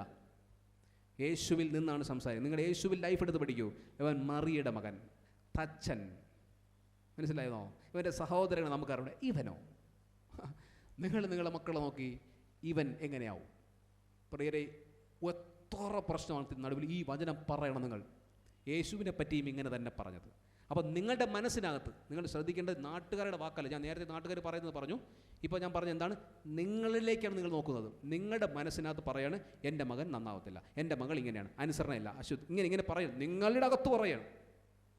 നിങ്ങളുടെ അകത്ത് ആരാ പറഞ്ഞത്? ദൈവമാണോ? ദൈവം അങ്ങനെ പറയും തോന്നുന്നുണ്ടോ നിങ്ങൾക്ക്? നിങ്ങളുടെ മോൻ നന്നാവത്തില്ലെന്ന് പറയോ? നിങ്ങളുടെ മോൾ നന്നാവത്തില്ല പറയില്ല. ദൈവം എപ്പോഴും പറയും നന്നാവും, നന്നാവും. അവനെക്കുറിച്ച് എനിക്കൊരു പദ്ധതിയുണ്ട്, അവളെക്കുറിച്ച് എനിക്ക് പദ്ധതിയുണ്ട്, അവിടെ എത്തിക്കണം, നീ പ്രാർത്ഥിക്കും. ഇതേ പറയൂ ദൈവം, ശരിയല്ലേ? പക്ഷെ നിങ്ങളുടെ ഉള്ളിൽ എന്ത് പറയുന്നു? സാധ്യതയില്ല, നന്നാവാൻ സാധ്യതയില്ല, ഇനിയും പാടാണ്, ഇനിയും എന്ത് പറയാൻ, ഇങ്ങനെയൊക്കെ പോയില്ലേ? നമ്മളുടെ ഉള്ളിൽ ആരോ പറയുന്നു. നമ്മുടെ ഉള്ളിൽ പറയുന്ന പിശാചാണ്. ഞാൻ ഈ മെസ്സേജ് പറയുമ്പോൾ നിങ്ങളിത് എടുക്കണം. അനേകം മാതാപിതാക്കൾ ഇതെടുക്കണം, അനേകം ഭാര്യമാർ ഇതെടുക്കണം, ഭർത്താക്കന്മാർ ഇതെടുക്കണം. എൻ്റെ ഉള്ളിൽ പറയുന്നത് നെഗറ്റീവ് തോട്ട്സ് സാത്താനാണ്, അത് സത്യമല്ല. മനസ്സിലായോ? അപ്പം നിങ്ങൾ പഠിച്ചു വച്ചിരിക്കുന്നതും നിങ്ങളുടെ ഉള്ളിൽ സംസാരിക്കുന്നതുമായ സാധനങ്ങളെ നിങ്ങൾ ക്യാൻസൽ ചെയ്യണം, റിജക്റ്റ് ചെയ്യണം, തള്ളി പറയണം. ഈ വചനാടിസ്ഥാനത്തിൽ എൻ്റെ മകനെക്കുറിച്ച്, എൻ്റെ മകളെക്കുറിച്ച്, എൻ്റെ ഭാര്യയെക്കുറിച്ച്, എൻ്റെ ഭർത്താവിനെക്കുറിച്ച് ദൈവത്തിന് പദ്ധതിയുണ്ട്. അതേ സംഭവിക്കൂ, അത് സംഭവിക്കും. ഇത് പറഞ്ഞുകൊണ്ടിരിക്കണം. നന്നാവത്തില്ലടാന്ന് പറയരുത്. മനസ്സിലായോ? ഒരിക്കലും പറയില്ല. മക്കളെ നോക്കി പറയും നന്നാവത്തില്ല, ഗുരുത്തം കെട്ടവൻ, നശിച്ചവൾ, നീ ഒരിക്കലും അനുസരണം കെട്ട പറയരുത്. അങ്ങനെ പറഞ്ഞാൽ അങ്ങനെ ആവും. കാരണം നിങ്ങളുടെ നാവിനകത്തൊരു ബലമുണ്ട്. പ്രത്യേകിച്ച് പാരൻസ്, നാവിനകത്തൊരു ശക്തി ഇവിടെ അതുപോലെ സംഭവിച്ചു പോകും. അങ്ങനെ പറഞ്ഞിട്ടുള്ള പറഞ്ഞ് ഉപേക്ഷിക്കണം, പാപം പറയണം, കഴുകപ്പെടണം, കുഞ്ഞുങ്ങളെ ശുദ്ധീകരിച്ച് പ്രാർത്ഥിച്ചോളാം. അങ്ങനെ ആരെങ്കിലും അറിയാതെങ്കിലും വീണ് പോയിട്ടുണ്ടെങ്കിൽ പറഞ്ഞോളാം. അത് തെറ്റാണ്. പാരൻസിനൊരു പവറുണ്ട്. അപ്പോൾ നിങ്ങൾ വിധി എഴുതുന്നതല്ല, ദൈവത്തിൻ്റെ അത്ഭുതമാണ് ആ കുഞ്ഞിനെപ്പറ്റി, നിങ്ങളെപ്പറ്റി, നിങ്ങളുടെ കുടുംബജീവിതത്തെപ്പറ്റി. വർഷങ്ങൾ കടന്നുപോയി, വയസ്സായി എന്നൊന്നും വിചാരിച്ച് വയ്ക്കരുത്. അങ്ങനെ ഒന്നും വിചാരിക്കില്ലേ. ദൈവത്തിൻ്റെ തിളക്കത്തിലെത്തിക്കുക 1 വർഷം മതി. മനസ്സിലായോ? നിങ്ങൾ ജീവിക്കുന്ന അവസാനത്തെ 3 വർഷം മതി. നിങ്ങൾ ജീവിക്കുന്ന അവസാനത്തെ 5 വർഷം മതി നിങ്ങൾ അത്ഭുതമാക്കി മാറ്റാൻ, നിങ്ങളെ തിളക്കമുള്ളൊരു മനുഷ്യനാക്കി മാറ്റാൻ. അത്ര യേശു 3.5 വർഷക്കാലമേ ശുശ്രൂഷ ചെയ്തുള്ളൂ. മനസ്സിലാക്കണം. വെറും 3.5 വർഷക്കാലം, അവസാനത്തെ 3.5 വർഷക്കാലം. നിങ്ങളുടെ പ്രായം വെച്ച് അളക്കരുത്, ഒരിക്കലും അളന്നു വയ്ക്കരുത്. തീർന്നു എന്ന് വിചാരിക്കരുത്. നിങ്ങളെപ്പറ്റി ലോകം പറയുന്നതല്ല, ദൈവം പറയുന്ന നിങ്ങളുടെ വിധി. അപ്പോൾ ഏത് വിധിയെ നിങ്ങൾ തകർത്ത് നിങ്ങളുടെ മുമ്പിലേക്ക് പോകണം. അത് കഴിഞ്ഞിട്ടുള്ളൊരു കാര്യം എന്ന് വെച്ചറിയാമോ? ഇവനും സഹോദരങ്ങൾ ഇവിടെ നമ്മുടെ കൂടെ ഇല്ലയോ എന്ന് പറഞ്ഞു. അവങ്കൽ ഇടറിപ്പോയി. യേശു അവരോട്, ഒരു പ്രവാചകൻ തൻ്റെ പിതൃനഗരത്തിലും ചാർച്ചക്കാരുടെ ഇടയിലും സ്വന്തം ഭവനത്തിലുമല്ലാതെ ബഹുമാനമില്ലാത്തവനല്ല എന്ന് പറഞ്ഞു. അവിടെ പറയുന്നത് യേശു ക്രിസ്തു ഒരു പ്രവാചകൻ എന്നുള്ള നിലയിൽ യേശു തന്നെ അംഗീകരിക്കുകയും യേശു ക്രിസ്തു ഒരു പ്രവാചകനാകുമ്പോൾ തള്ളപ്പെടുകയും ചെയ്യുന്നു, അക്സെപ്റ്റ് ചെയ്യുന്നു. അതായത് എപ്പോഴും നിങ്ങൾ മനസ്സിലാക്കിക്കൊള്ളാം, നിങ്ങൾ സ്പിരിച്വലി വളരാൻ തുടങ്ങുമ്പോൾ നിങ്ങൾക്ക് എതിർപ്പുണ്ടാവും. ഇത് നിങ്ങൾ അക്സെപ്റ്റ് ചെയ്യാൻ തയ്യാറാവണം. സ്പിരിച്വലി ഒരാൾ യഥാർത്ഥ പർപ്പസിലേക്ക് മൂവ് ചെയ്യും. സ്പിരിച്വലി വളരാൻ രാവിലെ പാട്ടും പാടി പ്രാർത്ഥിച്ചു, അതല്ല ആ പരിപാടിയല്ലത്. നിങ്ങൾ യഥാർത്ഥ പർപ്പസിലേക്ക് മൂവ് ചെയ്ത് തുടങ്ങുന്നതും, അതായത് നിങ്ങളെപ്പറ്റി ദൈവം ഉദ്ദേശിക്കുന്ന ഒരു ലൈനുണ്ട്. പാട്ടും പാടി പ്രാർത്ഥിച്ച ആത്മീയത എന്ന് വിചാരിക്കുന്ന അല്ല ഈ സാധനം കേട്ടോ. അങ്ങനെ വിചാരിക്കല്ലേ. നിങ്ങൾ ഈ വചനമൊക്കെ കേട്ട്, നിങ്ങൾ വചനം അനുസരിച്ച്, നിങ്ങൾ ശുദ്ധീകരണത്തിലെത്തി, കർത്താവിൻ്റെ മകളായി സമർപ്പിച്ച്, മകനായി സമർപ്പിച്ച്, കർത്താവ് നീ എന്താണ് എന്നെ പറ്റി ഉദ്ദേശിക്കുക, അതിലേക്ക് ഇങ്ങനെ മൂവ് ചെയ്ത് കാൽ വെച്ച് നിങ്ങൾ മുമ്പിലേക്ക് നീങ്ങണതും എതിർപ്പിന് സാധ്യതയുണ്ട്. നിങ്ങളുടെ സഹോദരങ്ങൾ എതിർക്കാം, നിങ്ങളുടെ മാതാപിതാക്കൾ എതിർക്കാം, നിങ്ങളുടെ കുടുംബത്തിനകത്ത് നിന്ന് എതിർപ്പുകൾ വരാം, നിങ്ങളുടെ കുടുംബജീവിതത്തിനകത്ത് ഭിന്നതകൾ, എതിർപ്പുകൾ ഉണ്ടാവും. നിങ്ങളുടെ കുടുംബത്തിനകത്ത് നിന്ന്, സഹോദരങ്ങളുടെ നിങ്ങളുടെ ചാർച്ചക്കാരുടെ നിന്ന് നിങ്ങൾ ഒറ്റപ്പെടുത്താം, നിങ്ങളെ തള്ളിപ്പറയാം. പർപ്പസ് കൂടുതലുള്ളവൻ്റെ ലൈഫ് കൂടുതൽ ഇത് കാണും. യേശു അത് പറയുന്നത്, ഒരു പ്രവാചകനും, കർത്താവ് എന്താ പറയുക, ഒരു പ്രവാചകനും സ്വന്തം നഗരത്തിലല്ലാതെ സമ്മതനല്ലാതിരിക്കത്തില്ല. അതായത് സ്വന്തം നഗരം, സ്വന്തക്കാർ തള്ളാം എന്നർത്ഥം. നിങ്ങൾ മറ്റ് പ്രവാചകന്മാരുടെ ചരിത്രം എടുത്ത് പഠിച്ചു നോക്കൂ. ആരാണ് എല്ലാവരും അക്സെപ്റ്റ് ചെയ്ത ആൾക്കാർ? തള്ളപ്പെട്ടു. യെശയ്യാവാകട്ടെ, യിരെമ്യാവാകട്ടെ എടുത്ത് പഠിച്ചു നോക്കൂ. തള്ളപ്പെട്ടു, കുറ്റം പറഞ്ഞു, പരിഹസിച്ചു, നിന്ദിച്ചു. പക്ഷെ അത്ഭുതമായിട്ട് ദൈവം നിർത്തി, അവരെ ഉയരങ്ങളിൽ നിർത്തി, അവർ യൂസ് ചെയ്തു, ആ പർപ്പസ് മീറ്റ് ചെയ്തു, ലോക ചരിത്രത്തിലിടം നേടിയ ആൾക്കാരായിട്ട് മാറുകയാണ് അവർ. നിങ്ങളെപ്പറ്റി ദൈവത്തിൻ്റെ പർപ്പസ് വരുന്ന സമയത്ത് പേടിച്ചു പോകരുത്. അതാണ് ഞാൻ പറഞ്ഞു വരാൻ കാരണം. ഭയപ്പെട്ടു പോകരുത്. ഒരാൾ എതിർത്തു, കുറ്റം പറഞ്ഞു. ചില ആൾക്കാർ നിങ്ങൾ എപ്പോഴും പ്രാർത്ഥിച്ചുകൊണ്ടിരിക്കുന്നു, കളിയാക്കാം, കുറ്റപ്പെടാം. കാരണം നിങ്ങളുടെ പർപ്പസിൽ നിങ്ങൾ മൂവ് ചെയ്യുന്നതുകൊണ്ടാണ്. കാരണം നിങ്ങൾ അവിടെ നിന്ന് ഇളക്കണം. നിങ്ങളുടെ പ്രാർത്ഥന നിങ്ങൾ ഇളക്കാൻ ശ്രമിക്കുകയാണ് സാത്താൻ. എഴുതിയിടാ പ്രാർത്ഥനയ്ക്ക്, നീ പ്രാർത്ഥിക്കുന്നു കുറേ നേരം. ഭർത്താവ് ചിലപ്പോൾ നിങ്ങളെ കളിയാക്കാം, പരിഹസിക്കാം, ഭാര്യ ചിലപ്പോൾ പറയാം, മക്കൾ ചിലപ്പോൾ പറയാം, വലിയ പരിശുദ്ധ എപ്പോഴും പ്രാർത്ഥിച്ചുകൊണ്ടിരിക്കുന്നു, വലിയ അങ്ങനെയൊക്കെ കളിയാക്കലൊക്കെ വരും. അപ്പോൾ നമുക്ക് ഇറിറ്റേഷൻ തോന്നിയിട്ട് എന്നാൽ പിന്നെ പ്രാർത്ഥിക്കേണ്ട, ഈ പ്രാർത്ഥിച്ചാണ് കുഴപ്പം എന്ന് പറഞ്ഞ് മാറരുത്. പേടിച്ച് പോലെ വീടിനകത്ത് ഇറിറ്റേഷൻ ഉണ്ടാക്കാനും പാടില്ല, പ്രശ്നം ഉണ്ടാക്കാൻ പാടില്ല, യുക്തമായി ഹാൻഡിൽ ചെയ്യാൻ വേണം. പക്ഷേ നിങ്ങൾ കാരണം എതിർപ്പിന് റീസൺ എന്ന് പറഞ്ഞത് എന്തോ സംഭവിക്കുന്നു, നിങ്ങളുടെ ആ പർപ്പസിലേക്ക് മൂവ് ചെയ്യുകയാണ്. ഈ ഓട്ടം നിങ്ങൾ മനസ്സിലാക്കിക്കൊള്ളാം. എന്തോ സംഭവിക്കുന്നു, എന്തോ സ്പിരിച്വൽ വേൾഡ് അനങ്ങുന്നുണ്ട്, സാത്താൻ പേടിക്കുന്നുണ്ട്. മറ്റത് ഒരു അനക്കവും ഇല്ല, ഒരു എതിർപ്പും ഇല്ല, ഒരു പ്രശ്നമില്ല. അർത്ഥം എന്ന് വെച്ചാൽ സാത്താൻ ഒരു പേടി നിങ്ങളുടെ പ്രാർത്ഥനയ്ക്കകത്ത് വന്നിട്ടില്ല എന്നാണ്. മനസ്സിലായോ? ഇച്ചിരി അനക്കമൊക്കെ വരണം, ഇച്ചിരി പെയിനൊക്കെ വരണം, ആരെങ്കിലും വല്ലതൊക്കെ വിളിച്ച് പറയണം. അപ്പോഴാണ് നിങ്ങൾ മനസ്സിലാക്കുന്നത് യെസ്, നിങ്ങൾ ദൈവത്തിന് സ്തോത്രം പറയണം. എന്നാലും കർത്താവേ, ഞാൻ പ്രാർത്ഥിച്ച് തുടങ്ങിയപ്പോൾ എൻ്റെ ഭർത്താവ് അങ്ങനെ പറയുന്നു, ഞാൻ പ്രാർത്ഥിച്ച് തുടങ്ങിയപ്പോൾ എൻ്റെ ഭാര്യ ഇങ്ങനെ പറയുന്നു, പ്രാർത്ഥിച്ച് തുടങ്ങുമ്പോഴാണല്ലോ കർത്താവേ കഷ്ടത. അങ്ങനെയല്ല, അനങ്ങിയിട്ടുണ്ട്. മനസ്സിലായോ? അനങ്ങിയിട്ടുണ്ട്. സാത്താൻ പേടിക്കുന്നുണ്ട്. എപ്പോഴും എതിർപ്പ് ഒരു പോടനെ ചിരിച്ചോളണം നിങ്ങൾ. മനസ്സിലായോ? നിങ്ങൾക്കെതിരെ സാത്താൻ അറ്റാക്ക് ഇടുമ്പോൾ ഓരോടെ നിങ്ങൾ സന്തോഷിക്കാം. എന്തോ സംഭവിക്കുന്നു, പിശാച് സംസാരിക്കും നിങ്ങൾക്കെതിരെ, സാത്താൻ നിങ്ങൾക്കെതിരെ സംസാരിക്കും, വ്യക്തികളിലൂടെ സംസാരിക്കും, നേരിട്ട് സംസാരിക്കും, അകത്ത് സംസാരിക്കും, ബോധ്യങ്ങളെ സംസാരിക്കും, നിന്നെ തീർത്ത് കളയും, കൊന്നുകളയും, നശിപ്പിച്ച് കളയും. ഭാര്യമാർ പറയും, നിങ്ങൾ പ്രാർത്ഥിച്ചുകൊണ്ടിരുന്നോ ഈ കുടുംബം നന്നാവത്തില്ലെന്ന് പറയും. ഭർത്താക്കന്മാരെ മുഖത്തോക്കി പറയും, ഭാര്യമാരെ മുഖത്തോക്കി ഭർത്താവ് നീ പ്രാർത്ഥിച്ചുകൊണ്ടിരുന്നത് 24 മണിക്കൂറും ഒരിക്കലും ആരും നന്നാവാൻ പോലില്ല, അങ്ങനെ പറയും. അപ്പോൾ നോക്കും, ശരിയാണല്ലോ, പ്രാർത്ഥിച്ചുകൊണ്ടിരുന്നത് നന്നാവൂലല്ലേ, എന്നാൽ പിന്നെ ജോലി ഇറങ്ങി പോകരുത്. പേടിച്ചോ പോലെ ജോലി ചെയ്യുന്ന അർത്ഥത്തിലല്ല. മനസ്സിലാവുന്ന ആ വാക്ക് പറയുന്നത് സാത്താനാണ്. അത് കേൾക്കരുത്. അത് കേട്ട ഉടനെ നിങ്ങൾ എന്ത് ചെയ്യണം? സന്തോഷിക്കണം. യെസ്, സ്പിരിച്വൽ വേൾഡ് അനങ്ങുന്നു, സാത്താൻ ഞെരുങ്ങുന്നു, പേടിക്കുന്നു. അപ്പം എന്തോ അനുഗ്രഹം വരാൻ പോകുന്നു, അത്ഭുതം വരാൻ പോകുന്നു. എപ്പോഴും ശ്രദ്ധിച്ചോളണേ, എതിർപ്പുകൾക്കകത്താണ് നിങ്ങളുടെ ജയം ഇരിക്കുന്നത്. മനസ്സിലായോ? ഭിന്നതകൾക്കകത്താണ് ജയം ഇരിക്കുന്നത്, അറ്റാക്കുകൾക്കകത്താണ് ജയം ഇരിക്കുന്നത്. അവിടെ നിന്നാണ് കർത്താവ് നിങ്ങൾ ഉയർത്താൻ പോകുന്നത്. ആരൊക്കെ നിങ്ങളെ പരിഹസിക്കുകയോ എത്ര പരിഹാസം കിട്ടോ എഴുതിയിട്ടോ നീ പുറത്തു വന്നിരിക്കും. ജയമാണത്. ഇത് കിട്ടണം, 2 കിട്ടണം. ഞാൻ എപ്പോഴോ ഒരിക്കൽ അങ്ങനെ പ്രാർത്ഥിച്ചിട്ടുണ്ട്, പിന്നെ പ്രാർത്ഥിച്ചിട്ടില്ല, സത്യമായിട്ടും പ്രാർത്ഥിച്ചിട്ടില്ല. കാരണം ഈ മർമ്മം എനിക്ക് ഒരു പ്രാവശ്യം കർത്താവ് കുറച്ച് വർഷങ്ങൾക്ക് മുമ്പ് ഈ മർമ്മം പറഞ്ഞു തന്നു. കാരണം ആരെങ്കിലും നിന്നെ എതിർക്കുകയാണെങ്കിൽ അതിന് അർത്ഥം എന്ന് വെച്ചാൽ അപ്പുറം അനുഗ്രഹം വരാൻ പോകണം. അതെനിക്ക് മനസ്സിലായി ചില സംഭവങ്ങൾക്ക്. ആരെങ്കിലും നിന്നെ കളിയാക്കിയാൽ അനർത്ഥം അനുഗ്രഹം വരാൻ പോവുകയാണ്, സ്പിരിച്വൽ വേൾഡ് കുലുങ്ങിയിരിക്കുകയാണ്. അപ്പോൾ ഞാൻ ഒരു പ്രാവശ്യം ഞാൻ പറഞ്ഞു, കർത്താവ് ആരെങ്കിലുമൊക്കെ ഒന്ന് എതിർക്കട്ടെ. ഒരു പ്രാവശ്യം പ്രാർത്ഥിച്ചു, ആരെങ്കിലുമൊക്കെ എന്നെ കളിയാക്കട്ടെ, ആരെങ്കിലും പരിഹസിക്കട്ടെ. കുറച്ച് ദിവസം കഴിഞ്ഞപ്പോൾ ഒരെണ്ണം കിട്ടിയപ്പോൾ അയ്യോ, പിന്നെ ഇന്ന് വരെ ഞാൻ ആ സാമം പ്രാർത്ഥിച്ചിട്ടേ ഇല്ല, സത്യമായിട്ടും പ്രാർത്ഥിച്ചിട്ട്. കാരണം അത് ഇത്തിരി ഊക്കനെ കിട്ടി.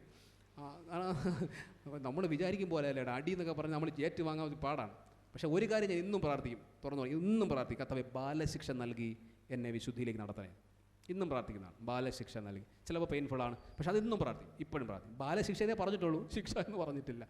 കൊച്ചു മകനെ തല്ലും പോലെ, കാരണം നന്നാവത്തില്ല, അതുകൊണ്ട് എനിക്കറിയാം. അപ്പോൾ ബാലശിക്ഷ നൽകിക്കോളൂ എന്ന് ഞാൻ പറഞ്ഞിട്ടുണ്ട്. കാരണം നമ്മൾ നന്നാവട്ടെ അല്ലേ, മാക്സിമം ഉയരങ്ങളിലേക്ക് എത്തട്ടെ, കർത്താവ് നമ്മൾ ഉയർത്തട്ടെ. ഞാനിവിടെ നിൽക്കുന്ന മേഖല ഒന്നുമല്ലെന്ന് എനിക്ക് നന്നായിട്ടറിയാം.